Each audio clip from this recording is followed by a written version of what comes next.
بسم اللہ الرحمن الرحیم۔ حکایت رومی، فریبی دنیا۔ ایک ملا نے سر پر کلا نما دستار رکھی ہوئی تھی۔ خود کو بڑا فصیح و بلیغ اور یتیم خانے کا سرپرست اعلیٰ سمجھتا تھا۔ یہ دستار ظاہری طور پر خوبصورت نظر آ رہی تھی، لیکن اندر سے ایسے تھی جیسے منافق کا دل ہوتا ہے۔ ملا کی یہ پگڑی نہ تھی بلکہ کبر کا ایک طلسم تھا جس میں رعونت بھری ہوئی تھی۔ دستار ایسی بھاری بھرکم نظر آتی تھی جیسے کپڑے کے ایک بڑے تھان سے بنائی گئی ہو۔ یہ پگڑی لوگوں کو مرعوب کرنے کے لیے بنائی گئی تھی تاکہ لوگ اسے بڑے عالم و فاضل سمجھیں۔ بوسیدہ روئی کے گالے، پوستین کی دھجیاں اور بہت سے رنگ برنگے چھوٹے چھوٹے پیس اس کلے والی دستار کی بنیاد تھے۔ ایک روز وہ ملا وزنی دستار پہنے ہوئے منہ اندھیرے صبح سویرے کسی پروگرام کے مطابق گھر سے نکلا۔ دور سے ایک چور نے دیکھا کہ ایک قیمتی دستار والا چلا آ رہا ہے۔ جب ملا اس کے قریب پہنچا تو اس نے دیکھا کہ پگڑی بڑی شاندار ہے، اس کا کپڑا بڑا قیمتی معلوم ہوتا ہے۔ اس کے فن نے اسے مجبور کیا کہ وہ اس قیمتی دستار پر ہاتھ ڈالے۔ چور نے جھپٹ کر دستار ملا جی کے سر سے اتار لی۔ وہ دستار پکڑ کر بازار کی طرف بھاگا تاکہ اسے بیچ کر فائدہ حاصل کرے۔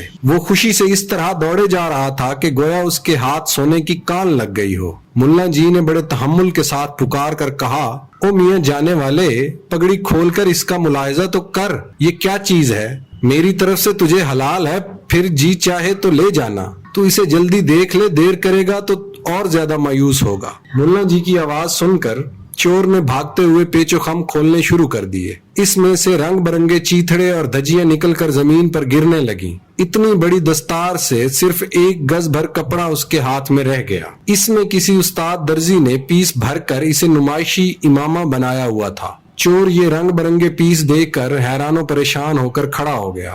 اس بکھرے ہوئے گلستان کا مالک ملا بھی چور کے قریب پہنچ گیا۔ چور کے ہاتھ میں قیمتی کاٹن کا وہ گز بھر کپڑا جو رہ گیا تھا، اس نے وہ بھی زمین پر غصے سے پھینک دیا اور جھلا کر کہنے لگا، اے عیار اور مکار ملا، تو نے یہ کیسا فریب کا جال بچھا رکھا تھا؟ میری ساری محنت اکارت ہو گئی۔ تو نے میرے ساتھ دھوکہ کیوں کیا؟ ایسا کام کرتے ہو تجھے ذرا حیا نہ آئی؟ مجھے فضول ہی ایک گناہ بے لذت میں مبتلا کر دیا۔ خدا سے ڈر اور دھوکے بازی چھوڑ دے۔ مخلوق خدا کا ایمان کیوں ضائع کر رہا ہے؟ یہ دستار تجھی کو مبارک ہو۔ ہم تو خیر بدنام تھے ہی، مگر تو ہمارا بھی گرو نکلا۔ ملا نے کہا، عزیزم، بے شک میں نے دھوکہ دیا، مگر تجھے اس دنیا کی حقیقت سے بر وقت آگاہ بھی کر دیا ہے۔ مولانا روم صاحب فرماتے ہیں، اس دنیا کی مثال بھی اس خوشنما دستار کی طرح ہے۔ بظاہر دیکھنے والے کو یہ دنیا بھی بڑی بھاری اور بیش قیمت نظر آتی ہے، مگر اس کے اندر جو عیب پوشیدہ ہیں یہ انہیں نظر نہیں آتے۔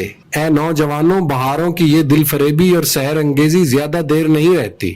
خزاں کی سردی اور زردی بھی ضرور آتی ہے۔ اے صوفی، جن کی وفاؤں پہ بڑا ناز تھا، وہ بھی ہواؤں کی طرح رخ بدل گئے۔